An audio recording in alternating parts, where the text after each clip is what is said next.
Gulf രാജ്യങ്ങൾക്ക് ഭീഷണിയുമായി IRGC ഇറാനെ ആക്രമിക്കാൻ US-ന് സൗകര്യമൊരുക്കിയാൽ പശ്ചിമേഷ്യയിലെ എല്ലാ എണ്ണ നിർമ്മാണശാലകളും തകർക്കുമെന്നാണ് മുന്നറിയിപ്പ്.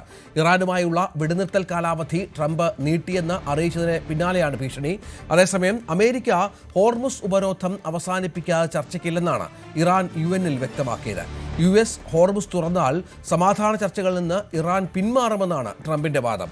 അതുകൊണ്ട് ഉപരോധം തുടരുമെന്നും ട്രൂത്ത് സോഷ്യലിൽ കുറിച്ചു. ഇതിനിടെ ഹോർമുസ് കടലിടുക്കിൽ ഒരു ചരക്ക് കപ്പൽ കൂടി ഇറാൻ ആക്രമിച്ചു എന്ന വാർത്ത പുറത്തുവന്നു. അജയ് സുധാ ബിജു തയ്യാറാക്കിയ റിപ്പോർട്ട്.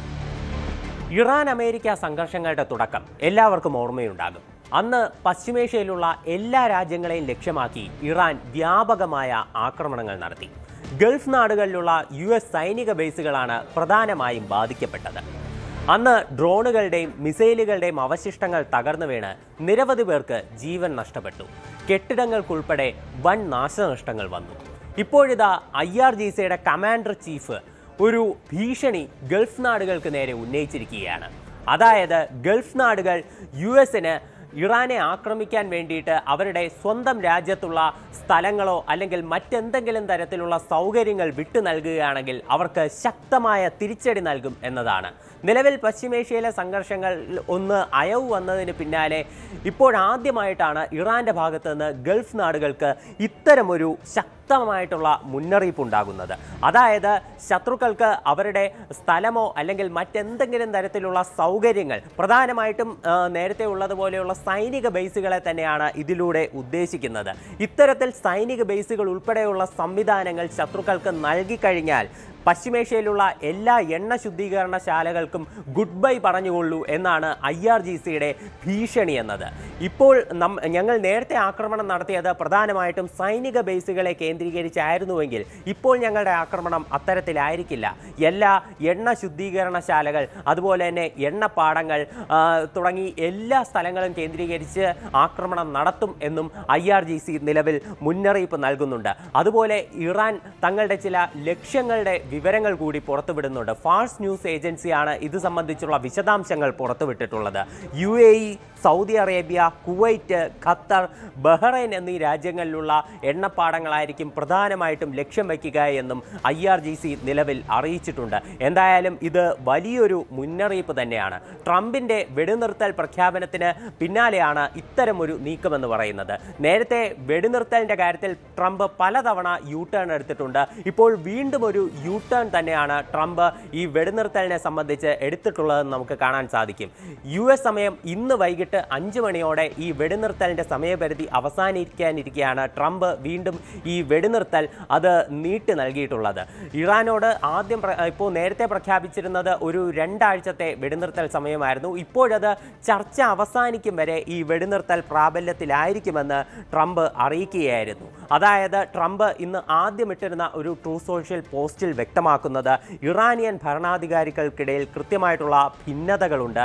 അതുകൊണ്ട് തന്നെ പാകിസ്ഥാന്റെ സൈനിക മേധാവിയായിട്ടുള്ള അസീം മുനീറിൻ്റെയും പിന്നെ പ്രധാനമന്ത്രി ഷഹബാസ് ഷെരീഫിൻ്റെയും പ്രത്യേക അഭ്യർത്ഥനയെ മാനിച്ചുകൊണ്ട് താൻ ഈ വെടിനിർത്തൽ നീട്ടിവെക്കുന്നു എന്നാണ് ട്രംപ് പ്രഖ്യാപിച്ചത്. അതുപോലെ ഇറാന്റെ നേതാക്കൾ ഏകീകൃതമായിട്ടുള്ള ഒരു പ്രപ്പോസൽ അമേരിക്കയ്ക്ക് മുന്നിൽ സമർപ്പിക്കും വരെ ഈ വെടിനിർത്തൽ തുടരും. ഈ ചർച്ചകളിൽ ഒരു സമവായമുണ്ടായി ഒരു സമാധാന കരാർ ഉണ്ടാകും വരെയായിരിക്കും ഈ വെടിനിർത്തലിൻ്റെ സമയപരിധി എന്നാണ് ട്രംപ് പറയുന്നത്. അതായത് കൃത്യമായ ഒരു സമയപരിധി നിശ്ചയിച്ചിട്ടില്ല.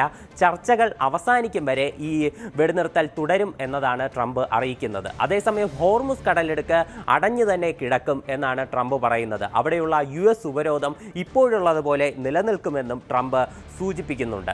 എന്നാൽ ഇറാന്റെ ഭാഗത്ത് നിന്നുള്ള ഇപ്പോഴത്തെ നിലവിലെ അവരുടെ നിലപാടെന്ന് പറയുന്നത് ഇറാന്റെ UN-ലുള്ള പ്രതിനിധി വ്യക്തമാക്കുന്നതാണ്. UN-ൽ ഈ ഇറാനിയൻ പ്രതിനിധി വ്യക്തമാക്കിയിട്ടുള്ളത് US ഹോർമുസ് കടലിടുക്കിലുള്ള ഉപരോധം അവസാനിപ്പിച്ചാൽ മാത്രമേ ഇറാൻ ചർച്ചകൾക്ക് തയ്യാറാകൂ എന്നതാണ്. ഇറാന്റെ വിദേശകാര്യമന്ത്രി അബ്ബാസ് അരക്ചി എന്നാൽ കുറച്ചുകൂടി കടുത്ത ഭാഷയിലുള്ള പ്രതികരണമാണ് നടത്തുന്നത്.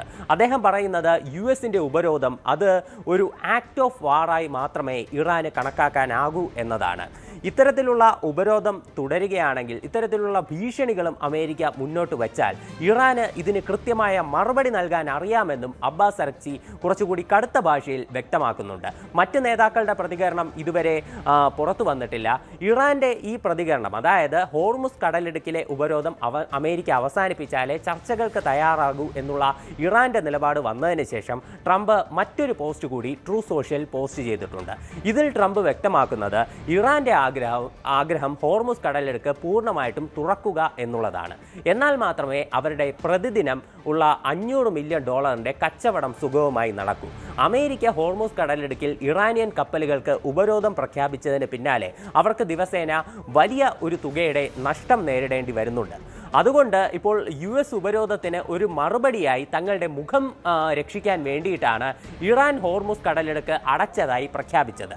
എന്നാൽ തന്നെ കുറച്ച് ദിവസങ്ങൾക്ക് മുന്നേ ചിലർ ശ്രദ്ധയിൽപ്പെടുത്തിയത് ഇറാൻ ഹോർമുസ് കടലിടുക്ക് തുറന്നു എന്നതാണ്. എന്നാൽ ഏതായാലും വലിയ പ്രതിസന്ധി ഇപ്പോഴും നിലനിൽക്കുന്നു എന്നുള്ളതാണ്. ഇറാന്റെ ഭീഷണിയാണ് ഏറ്റവും പുതിയ വാർത്ത. നേരത്തെ നമുക്കറിയാം ഗൾഫ് രാജ്യങ്ങളിലൊക്കെ ആക്രമണം നടത്തിയിരുന്നു. അത് പുനരാരംഭിച്ചാൽ അത് വലിയ പ്രതിസന്ധിയായി മാറുമെന്ന് കാര്യത്തിൽ സംശയമില്ല.